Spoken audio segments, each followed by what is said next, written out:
नमस्कार, India voice देख रहे हैं आप। मैं हूं आपके साथ पूजा झा। बिहार में आज से जातीय जनगणना का काम शुरू हो गया है। पटना जिले से इस अभियान की शुरुआत की गई। पटना के डीएम की माने तो इस अभियान के लिए 12,000 कर्मचारी और अधिकारियों को लगाया गया है। उन्हें अभियान की शुरुआत से पहले विशेष प्रशिक्षण दिया गया है। तो बिहार में आज से जातीय जनगणना शुरू हो गई है। बड़ी अपडेट आपको दे रहे हैं। पटना जिले से इस जातीय जनगणना की अभियान की शुरुआत की गई है। पहले चरण में मकानों की गिनती की जा रही है। मकानों की गिनती का काम होगा। पहले चरण में जनगणना के लिए कर्मचारियों को विशेष प्रशिक्षण दिया गया है कि किस तरीके से लोगों से पूछताछ करनी है और उनसे जानकारी जुटानी है। 12,000 कर्मचारी और अधिकारियों को जनगणना के काम पर लगाया गया है। बड़ी अपडेट आपको दे रहे हैं। बिहार में जातीय जनगणना का काम आज से शुरू हो गया है। 12,000 कर्मचारियों और अधिकारियों को जनगणना के काम में लगाया गया है। इसके लिए इन कर्मचारियों को विशेष प्रशिक्षण भी दिया गया है। बिहार के पटना से इस अभियान की शुरुआत आज की गई है। बड़ी अपडेट आपको दे रहे हैं। बिहार के पटना जिले से जातीय जनगणना का काम शुरू किया गया है। 12,000 से ज्यादा कर्मचारी और अधिकारियों को काम पर लगाया गया है। उनको विशेष प्रशिक्षण दिया गया है कि किस तरीके से लोगों से पूछताछ करनी है और उनको जानकारी जुटानी है। इसके लिए विशेष प्रशिक्षण दिया गया है। अगर कहीं कोई किसी प्रकार की शिकायत होती है या कोई विधि व्यवस्था की समस्या होती है तो सभी प्रखंड में प्रखंड विकास पदाधिकारी, संबंधित थाना प्रभारी रिस्पॉन्सिबल हैं। अनुमंडल स्तर पर अनुमंडल का अधिकारी, अनुमंडल पुलिस पदाधिकारी हैं जो इसको देखेंगे। नगर क्षेत्र में हमारे जो संबंधित अनुमंडल पदाधिकारी हैं और नगर कार्यपालक पदाधिकारी हैं, ये लोग देखेंगे, उसका समाधान करेंगे और इसको हम लोग बहुत ही अच्छे से और लोगों को कन्विंस करके इसको कराएंगे। मार्किंग का सर क्या होगा? मकान पर मार्किंग का? मकान की मार्किंग की जा रही है। फर्स्ट फेज में वही की जा रही है और एक जो हमारा गणना ब्लॉक है उसमें औसतन हम लोगों के 150 मकान लगभग सर सामने देखते हैं। शहरी क्षेत्र में कुछ अधिक हो सकते हैं और औसत हम लोग देखें तो 150 लगभग मकान है। 700 की आबादी लगभग है। वहीं बिहार में जातीय जनगणना को लेकर सत्ता और विपक्ष के बीच विवाद भी शुरू हो गया है, जहां बीजेपी नेता पूर्व मुख्यमंत्री ने इस कवायद पर सवाल खड़े किए हैं। डिप्टी सीएम तेजस्वी यादव और हम पार्टी के नेता ने पलटवार भी किया है। क्या कहा है इन नेताओं ने, वो आपको सुनाते हैं।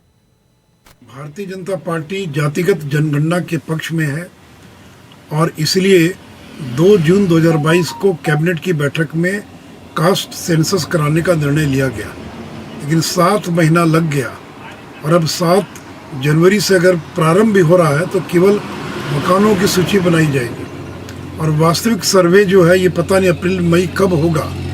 मुख्यमंत्री जी जब 2 जून को निर्णय हो गया तो 7 महीना क्यों लगा इसको प्रारंभ कराने में? और जो लोग हम पर आरोप लगाते हैं वो भूल जाते हैं कि 2010 में सामाजिक आर्थिक जातीय जनगणना जो हुई थी तो भारतीय जनता पार्टी ने उसका पूरा समर्थन किया था। हम लोग का तो पूरे देश में मांग शुरू से ही रहा है और जब प्रधानमंत्री जी से जब मेरे प्रस्ताव के बाद मुख्यमंत्री जी और सभी दल के लोग गए मिलने तो यही बात थी कि भाई पूरे देश में कराई जाए। तो उस समय तो आप लोग सब लोग जान रहे हैं कि केंद्र सरकार ने पार्लियामेंट में ही मना कर दिया कि भाई नहीं कराएंगे। तो तब से अब हम लोगों को लगा, हमारी मांग रही कि फिर पहला ही शर्त था हमारा जब नेता विरोधी दल थे, अगर वो नहीं कराएगी तो बिहार सरकार जो अपने खर्च पे कराए।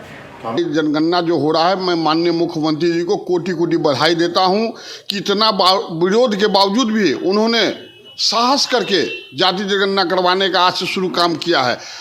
रहा सुशील मोदी जी की बात, तो मैं सुशील मोदी जी से भी जानना चाहता हूं, पूछना चाहता हूं कि जब आप भी सरकार में थे उस वक्त भी जातीय जनगणना की बात हुई थी। आप माननीय प्रधानमंत्री जी के यहाँ आपके पार्टी के लोग गए थे और लोग कहे थे कि बिहार में जातीय जनगणना होगी, लेकिन आप लोगों ने नहीं करवाया। जब माननीय मुख्यमंत्री जी करवा रहे हैं तो आप लोग विरोध कर रहे हैं, कह रहे हैं कि 7 महीना क्यों लेट हुई है। अरे आपको तो लज्जा आना चाहिए भाजपा वाले को कि जो जातीय जनगणना बिहार में डर भय से नहीं करवाने का काम किया है और जब माननीय मुख्यमंत्री जी करवा रहे हैं तो आप लोग विरोध कर रहे हैं।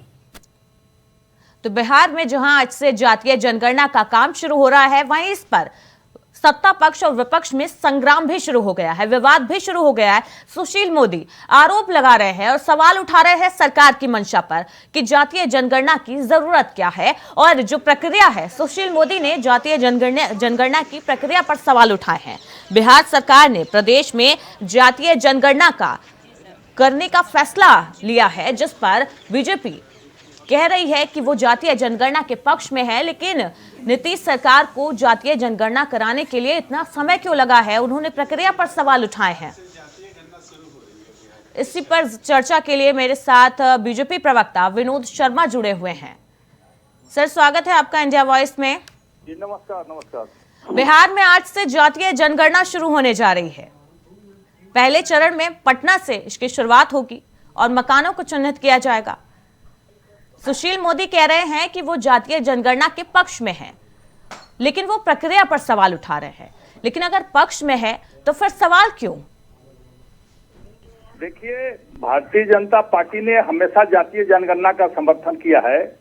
दो बार विधान परिषद में प्रस्ताव पारित हुए तो भारतीय जनता पार्टी इनके साथ खड़ी रही, प्रस्ताव में हम साथ में रहे। जब प्रधानमंत्री से मिलने की बात हुई तो भारतीय जनता पार्टी का भी प्रतिनिधि वहां गया साथ में। लेकिन प्रश्न है कि माननीय मुख्यमंत्री जी के नियत का ये लगातार 17 वर्षों तक रहे। अगर इनके नियत में होता तो ये काम बहुत पहले कर लेते। जब इनका जनाधार घट रहा है, लोगों का विश्वास घट रहा है, छोटी छोटी जातियां इनसे बाहर जब जाने लगी, इनको वोट नहीं कर रही है, तो ये डर सताने लगा। तो आज ये जातीय जनगणना की बात कर रहे हैं। 17 साल में सर आप भी तो साथ में थे नीतीश सरकार के। लेकिन हम लोग देखिए सुझाव ही दे सकते थे, सुझाव देते रहे। सर सरकार में थे, सुझाव नहीं दे सकते थे। आप साथ मिलकर काम कर रहे थे और आप तभी काम कर रहे थे। लेकिन देखिए, अंतिम निर्णय मुख्यमंत्री का होता है, अंतिम निर्णय प्रधानमंत्री का होता है। कहीं भी होता है तो मुखिया वही होता है, तो अंतिम निर्णय उनका ही होता था। कई एक बार समाचार पत्रों में, चैनल पर डिबेट होते थे कि आप लोग क्यों दबाव बनाते हैं किसी काम के लिए। तो हम लोग सही सलाह देते थे और नहीं मानते थे। लेकिन तो आप कह रहे हैं जब आप नीतीश सरकार के साथ में थे तब आप पर दबाव था, तब नीतीश ने आपकी बात नहीं सुनी है। छोटी छोटी जातियों का जो हक मारने का काम कौन करता है? यही दो नेता, लालू प्रसाद यादव जी और नीतीश कुमार जी। छोटी छोटी जातियों का हक मार के अपने लोगों को उसका शेयर देते हैं। उसको कम करेंगे क्या? टिकट बंटवारे में धांधली बंद करेंगे क्या? ये सब जगह हकमारी करते रहे हैं। इनको डर सता रहा है कि इनका वोट बैंक खिसक गया है, इसलिए इस तरह की बातें कर रहे हैं। ये अच्छी बात है, करे, उसमें हम पूरा समर्थन दे रहे हैं। कहीं कोई टकराव नहीं है, कहीं कोई मतभेद नहीं है, हम इनके साथ हैं उस मुद्दे पर। लेकिन ईमानदारी से जो काम हो, ईमानदारी से, केवल दिखाने के लिए नहीं कि हम कर रहे हैं और करें नहीं। ये तो प्रश्न होगा कि 7 महीने हो गए अभी शुरू नहीं किए, केवल भाषणबाजी आप कर रहे हैं बार बार। तो अभी मकान की गिनती होगी, फिर दुकान की गिनती होगी, फिर लोगों की गिनती होगी, कितने लंबे समय लगेगा? तो चलती का बेरा है। कब तक के मुख्यमंत्री रहेंगे, सबसे बड़ा प्रश्न है। राजनीति इनको कब तक मानेगी, सबसे बड़ा प्रश्न है। समस्या जनगणना की प्रक्रिया है, उसमें लगने वाला समय है। हमारे साथ अजय झा भी जुड़े हुए हैं, राजनीतिक विश्लेषक हैं। सर, स्वागत है इंडिया वॉइस में। बिहार में जातीय जनगणना का काम आज से शुरू हो रहा है।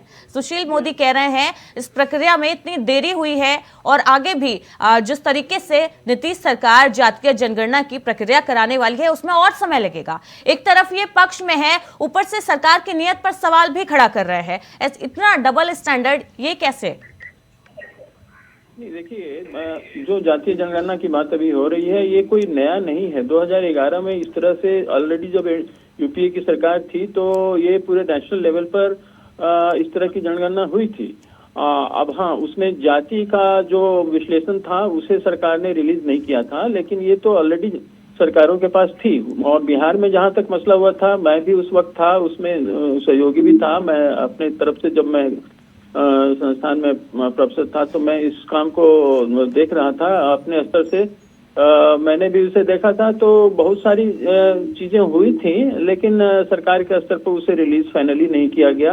लेकिन जो इकोनॉमिक जो आधारभूत बातें थी वो तो ऑलरेडी रूरल डेवलपमेंट डिपार्टमेंट की तरफ से जो इसको कराया गया था वो आ चुका था, ठीक है। लेकिन फिर अब उसे जाति के नाम पर किया जा रहा है, तो ठीक है, सरकार करे, उसमें कोई किसी को कोई गुरेज भी नहीं है और ये होना भी चाहिए। लेकिन अगर आप बृहद बातों पर जाएंगे तो बृहद बात तो ये है कि आखिर इस तरह की जनगणना की जरूरत सरकारों को पड़ती क्यों है, ये एक मूल विषय है। और इस पर अगर सरकारें ध्यान नहीं देंगी तो ये समस्या सदैव बनी रहेंगी। इसलिए कि जातीय जनगणना से आप निकालेंगे क्या? हमारे यहाँ इतनी जातियां हैं जो हजारों में जाती हैं, और जातियों के अंदर जातियां हैं, उनके अंदर जातियां हैं। आप किस तरह से रिजर्वेशन देंगे? इतना मामूली, ये इतना साधारण है नहीं मसला, ये उसमें बहुत सारे कॉम्प्लिकेशंस हैं और इसके अलावा भी कई कंट्राडिक्शंस भी हैं। तो ठीक है, लेकिन सरकार करें। देखिए, जब तक आप जो आपके पास जो भी रिसोर्सेस है, आप इक्विटेबल डिस्ट्रीब्यूशन अगर आप करते हैं तो ऐसे जनगणनाओं की जरूरत ही नहीं पड़ेगी, क्योंकि जब सबों का साथ सबों का विकास मूल मंत्र अभी जैसे मोदी जी ने रखा हुआ है, जी। सारी सरकारें अगर रखें तो चीजें ऐसे भी काफी सरल हो जाएंगी। लेकिन ऐसा होता नहीं। आखिर रिजर्वेशन कहाँ चाहिए होता है? रिजर्वेशन इन्हें सरकारी नौकरियों में चाहिए होता है, और सरकारी नौकरियां इतनी हैं कहाँ। और सिर्फ सरकारी नौकरियों में रिजर्वेशन होने से और अगर मिल भी जाए तो उससे भी मसला का समाधान होता नहीं है। जो गरीबी के स्तर पर जो लोग रहते हैं, जाति के आधार पर ही अगर हम मान लें कि वो रहते हैं, तो उन्हें तो सारे रिसोर्सेस में हिस्सेदारी मिल नहीं पाती है। क्योंकि मिलेगी कैसे? एक तरफ हमारी जनसंख्या बढ़ती जाएगी और रिसोर्सेस हमारे वही होंगे, तो जो मूल समस्या है वो जनसंख्या का है, और जब हम उसे नियंत्रित नहीं करेंगे तो आखिर रिसोर्सेस कहाँ से इतना आएगा? दुनिया में सबसे ज्यादा अगर चीन को हम छोड़ दें, और चीन में चूंकि अधिनायकवाद है, वहाँ डिक्टेटरशिप है, इसलिए हम उसको डिस्काउंट करते हैं। दुनिया का कौन सा ऐसा देश है जहाँ 140 करोड़ की आबादी हो और सभी लोगों को सरकारी नौकरियां मिल जाएं, या फिर सभी? तो ऐसा हो नहीं सकता है। तो खैर, ये तो एक बृहद सवाल है, इस पर कभी बाद में जाया जा सकता है। लेकिन अभी जो स्थिति है, जो बिहार में हुई है, तो ठीक है, सरकार इसे कर रही है, अच्छी बात है। और बहुत सारे सरकार के पास इंफ्रास्ट्रक्चरल रूप में मौजूद हैं, बहुत सारे डेटाबेस इनके पास ऑलरेडी हैं जो 2011 में किए गए थे, और जो समय निर्धारित किया गया है, बहुत 21 जनवरी तक का समय निर्धारित किया गया है फर्स्ट टर्म का, तो सरकार वो ला सकती है, ऐसा कुछ नहीं है, क्योंकि उसके पास डेटा है। लेकिन क्या इतने कम समय में अगर सरकार उसे फ्रेश करना चाहती है तो कर पाएगी? मुझे डाउट है। फ्रेश तो नहीं हो पाएगा, क्योंकि आप 15-16 दिनों में आप ये सारे जो ओरिजिनल फिर से प्राइमरी स्तर पर जाकर के उनको आप निरीक्षण करके आप डेटा नहीं निकाल पाएंगे। निश्चित तौर पर ये डेटा का ही घालमेल होगा जो पहले से इनके पास अवेलेबल है जी। लेकिन ठीक है, सरकार करती है तो अच्छी बात है, अगर कर पाए तो और भी अच्छी बात है। किस तरह से अजय जी, एक बड़ा सवाल ये भी है, क्या जातिगत जनगणना के बाद पिछड़ों का विकास संभव है? जाति सच है भारत का, इसी के आधार पर राजनीति होती है, वोट बैंक के आधार पर ही नेता राजनीति करते हैं, तो इसे झुटलाया नहीं जा सकता। लेकिन क्या जनगणना के बाद पिछड़ों का विकास संभव है? देखिए, ये सरकार के नियत पर निर्भर करता है। पिछड़ों को हम किस तरह से डिफाइन करते हैं? अगर हम संविधान के स्तर से चलें तब तो ये जाति के आधार पर है, लेकिन बाद में इसे आर्थिक आधार पर भी इसको लाने की कोशिश की गई है।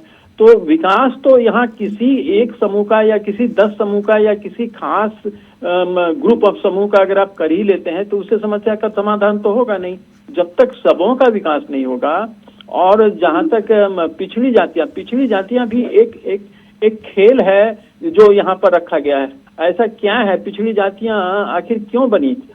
इसमें भी तो राजनीति होती है ना। पिछड़ी जातियां कौन है? जो जिनके पास रिसोर्सेस नहीं थे, जिसके पास जमीन नहीं थे, जिसके पास और भी संसाधन नहीं थे, तो पिछड़ गए। तो इसमें आप सरकार का दायित्व तो बनता है कि वो सबों को यह प्रोवाइड करे। तो सरकार चाहे तो कर सकती है अगर नियत साफ हो तो। लेकिन हाँ, सरकार से मेरा मतलब है पॉलिटिकल सरकार ही नहीं, सरकार से हमारा मतलब है जो एग्जीक्यूटिव सरकार है, जो पदाधिकारीगण हैं, जो माबूब लोग हैं। जब तक वे ट्रेंड नहीं होंगे और उनका नियत साफ नहीं होगा, तब तक सरकार, पॉलिटिकल लीडरशिप इसमें कुछ नहीं कर पाएगा।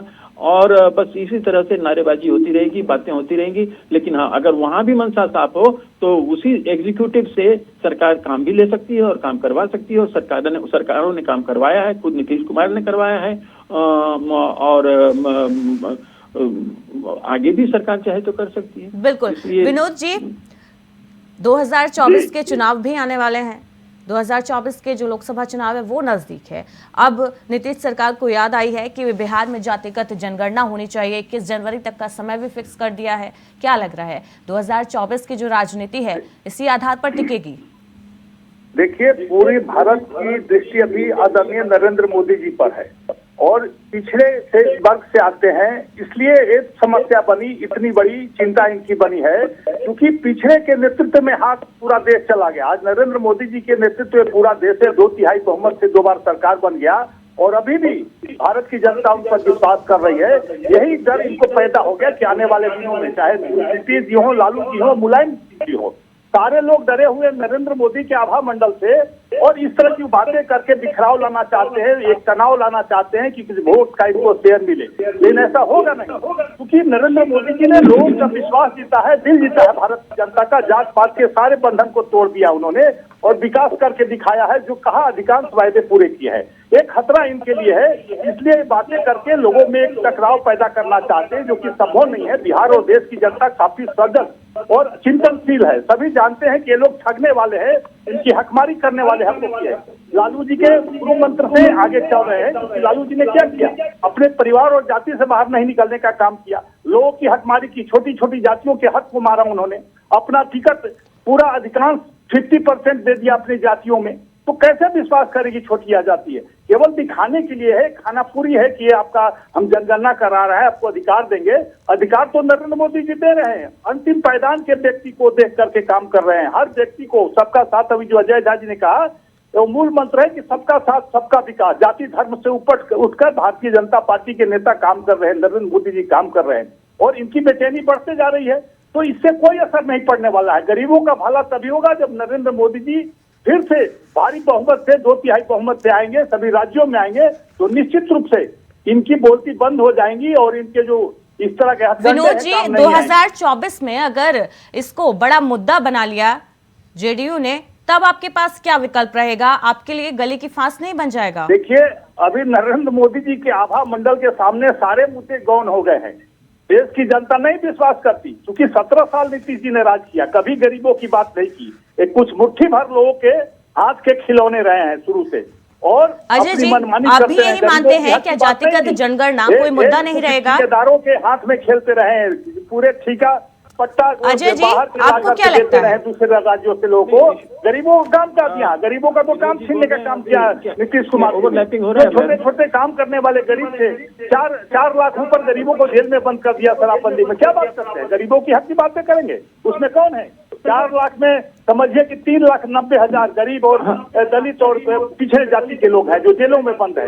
क्या बात करेंगे? किस मुंह से जाएंगे उनके पास? ठीक है, चलेगा कुछ दिन तक कि हम करा रहे हैं, लेकिन कोई असर नहीं पड़ेगा। नरेंद्र मोदी जी के सामने सारी चीजें गौण हो जाएंगी। अजय जी, क्या आपको लगता है वाकई 2024 में जातीय जनगणना कोई मुद्दा नहीं रहेगा? निश्चित तौर पर अगर 2024 में इसे बड़े पैमाने पर नीतीश कुमार जी और लालू जी ने उछालने की कोशिश की, तो निश्चित तौर पर यह बिहार में एक मुद्दा बन सकता है। और वो तब बनेगा जब उसे आप बैकवर्ड फॉरवर्ड में कन्वर्ट करेंगे, और जिसकी संभावना ही मुझे दिख रही है, क्योंकि स्ट्रेटेजी संभवतः शायद यही होने वाली है कि फिर बैकवर्ड फॉरवर्ड की राजनीति शायद कराने की कोशिश की जाए।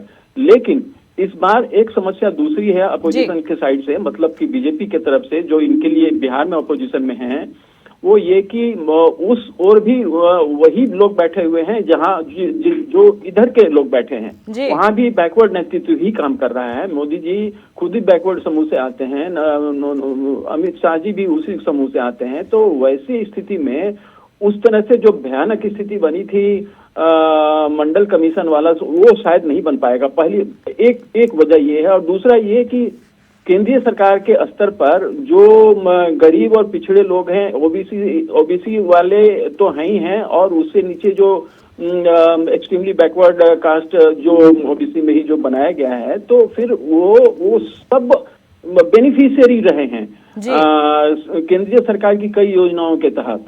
तो ये उस तरह से प्रभावी होगा, इस पर मुझे संदेह है। लेकिन इस तरह की व्यवस्था अगर उठ खड़ी हो तो मुझे आश्चर्य नहीं होगा। इस तरह के नारेबाजी होने लगे तो उसमें मुझे आश्चर्य नहीं होगा। लेकिन वो कितना कारगर होगा यह निर्भर करता है कि केंद्र सरकार उसको काट किस तरह से पाती है, या मतलब भाजपा का नेतृत्व या एनडीए का नेतृत्व किस तरह से इसे न्यूट्रलाइज कर पाता है। और मुझे लगता है न्यूट्रलाइज निश्चित तौर पर कर पाएगा, इसलिए वो उतना भयानक नहीं होगा जितना भयानक ये लोग या कोई भी आम व्यक्ति शायद उम्मीद करे कि शायद कहीं वही स्थिति तो न है। लेकिन हाँ, कुछ वोट्स में जरूर अंतर पड़ सकता है अगर ज्यादा गंभीर तरीके से इधर से उठा। मतलब विनोद जी, आप जातिगत जनगणना के पक्ष में हैं? अगर है तो आप क्यों नहीं मांग करते केंद्र सरकार से? केंद्र सरकार क्यों नहीं पूरे देश में कराती है? देखिए, देश में संभव नहीं था, क्योंकि पहले जो सरकारें काम की, अगर संभव होता तो जरूर कराती। कांग्रेस शासनकाल में भी कुछ अच्छे प्रधानमंत्री भी हुए जिन्होंने इनकार किया, संभव नहीं है क्योंकि एक ही जाति 5 जगह 5 जाति। तो ये राज्यों का विशेष अधिकार है जातिगत जनगणना कराना। कहीं दलित है, विनोद एक ही जाति के लोग एक राज्य में फॉरवर्ड है तो कहीं दलित है तो कहीं बैकवर्ड है। तो बहुत अहम प्रश्न है, ये कराना संभव नहीं है किसी भी केंद्र सरकार के लिए।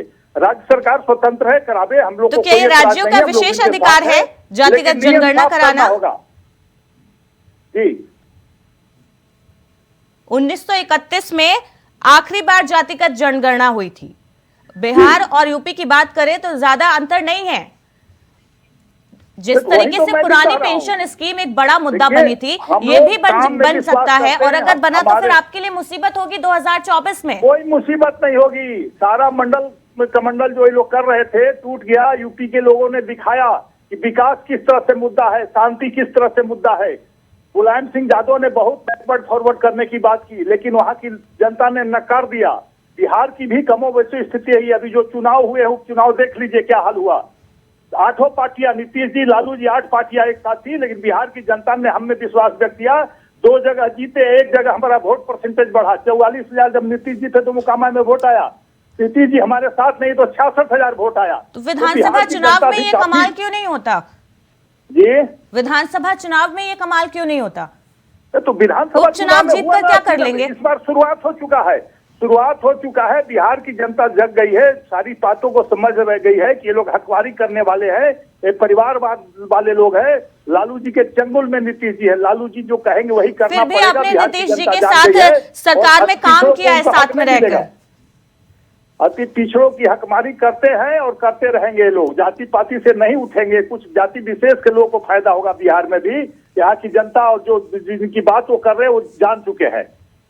हमारे साथ जेडीयू नेता राजीव रंजन भी जुड़ गए हैं। राजीव जी, बिहार में जातिगत जनगणना शुरू करा रही है नीतीश सरकार ने, और सुशील मोदी कह रहे हैं कि इस प्रक्रिया में बहुत देरी की है आप लोगों ने। तो मकसद क्या है इस जातिगत जनगणना के पीछे? लोकसभा चुनाव भी नजदीक है, क्या उसको ध्यान में रखकर अब ये जातिगत जनगणना कराई जा रही है?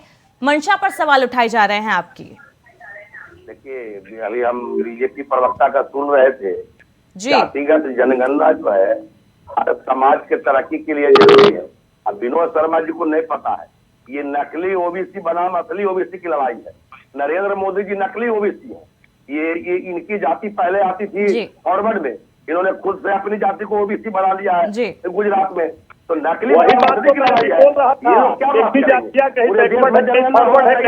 विनोद जी, आपने बोल लिया, अब इनको बोलने दीजिए। कुमार जी ने, राजीव जी आप बोलिए। जातीय जनगणना का आदेश करवा करके एक लकीर खींचा पूरे देश के 85% पिछड़ों और अति पिछड़ों दलितों के लिए, और हम अगड़ों की भी जनगणना कराएंगे। अगली जाति में भी जो लोग गरीब है उनको भी विकास के रास्ते पर लाने का काम करेंगे। ये जातीय जनगणना हो रही है, ये सबके विकास के लिए हो रही है। 1931 अभी जो पहले से उनका रहे थे 1931 में हुआ। आज देश की आबादी कितनी है, कौन से लोग गरीब? विनोद जी आप सुन रहे हैं ना, राजीव जी क्या कह रहे हैं? इनकी सरकार तो 80 करोड़ लोगों को 8 करोड़ अनाज पर जाकर छोड़ दिया। ये इनकी सरकार है, विनोद शर्मा जी की सरकार, नरेंद्र मोदी जी की सरकार। ये बात करेंगे 16 साल तक हम लोगों के साथ सत्ता में रहे अकेले। विनोद जी जवाब दीजिए, क्या क्या बिहार की जनता ने आपके साथ 32 साल हेलीकॉप्टर नीति सुना आपने? जवाब दीजिए। क्या बिहार की जनता ने? राजीव जी बिहार का नाम और निशान मिल जाएगा। राजीव जी, नीतीश कुमार जी को अपना सीट बचानी चाहिए। कब गति छिनेगी पता नहीं आपको। सीट घटते जा रहा है, लोकप्रियता बढ़ रही है, घटते जा रहा है दर्द के मुख्यमंत्री जी का। कहाँ गई लोकप्रियता? सीट क्यों घट रहा है तो जवाब बताइए जनता को। अगर बिहार की जनता आपको इतनी पसंद करती है तो लाइए गोद में नहीं बैठना पड़ता है। यहाँ की जनता सजग हो गई है, वोट की राजनीति कर रहे हैं, भले की राजनीति नहीं कर रहे हैं ये लोग। वोट सर आप दोनों अगर एक एक करके बोलेंगे तो सबको समझ आएगा। इस तरीके से दोनों एक साथ बोलोगे तो किसी को कुछ समझ नहीं आएगा। विनोद जी आप जवाब दीजिए। राजीव जी 2 मिनट के लिए आप शांत हो जाइए। लड़कियों को साइकिल देने का काम हो, हार करके जब देश की जनता खड़ी होगी तो केंद्र सरकार को भी कराना होगा। आप हकमारी नहीं कर सकते हैं, आप किसी के पेट पर लात नहीं मार सकते हैं। और नरेंद्र मोदी जी नकली ओबीसी है, आप साबित करो कि असली ओबीसी है। ये नकली ओबीसी देश के गरीबों को हरवाने का काम कर रहा है। आप साबित करोगे क्या? कब बने हो? आप साबित करेंगे विनोद शर्मा जी? राजीव रंजन जी, आप जिस जाति से आते हैं, बिहार के बाहर फॉरवर्ड आप होते हैं। बिहार के बाहर आपकी फॉरवर्ड जाति आती है, को जानते हैं आप। ये ठगने का काम ये आपकी बैकवर्ड नहीं है, पूरे बैकवर्ड नहीं है, आप दलित नहीं है। आपकी जाति फॉरवर्ड में गिनी जाती है। महाराष्ट्र हो, उत्तर प्रदेश हो, कई एक राज्यों में जीता हुआ राज हार गए हिमाचल पर कर रहे हैं। जनता ने बताया दिल्ली में क्या किया। दिल्ली की जनता ने कहा बिहार में रहिए ना, बिहार देखिए कितना सीट चला गया, कहाँ थे कहाँ चले गए। कहा गए चुनाव में? दिल्ली की जनता ने, सबसे पढ़ी लिखी जनता है दिल्ली में। बिहार बचाइए, बिहार गद्दी बचाइए, तेजस्वी यादव होने जा रहे हैं। जो नीतीश के साथ होगा वही बिहार के सत्ता में होगा। जो नीतीश के तेजस्वी यादव के साथ होगा वही सत्ता में होगा। ये कहिए ना, तेजस्वी यादव की कृपा पर आप सत्ता में, वही सत्ता में होगा। बाकी रोड पर टहलते मिलिएगा। तेजस्वी की कृपा से है। 5 विधायकों की जरूरत है, सत्ता से बाहर किसी दिन हो जाइएगा।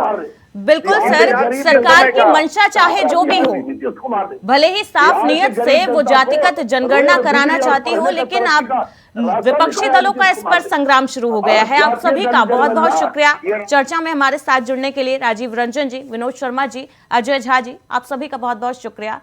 तो बिहार में जातिगत जनगणना पर सियासत शुरू हो गई है। 2024 में जातिगत जनगणना के आधार पर बिहार की राजनीति टिकेगी या नहीं टिकेगी, ये बड़ा सवाल है। फिलहाल मेरे साथ इतना ही। लगातार खबरों के लिए देखते रहिए इंडिया वॉइस।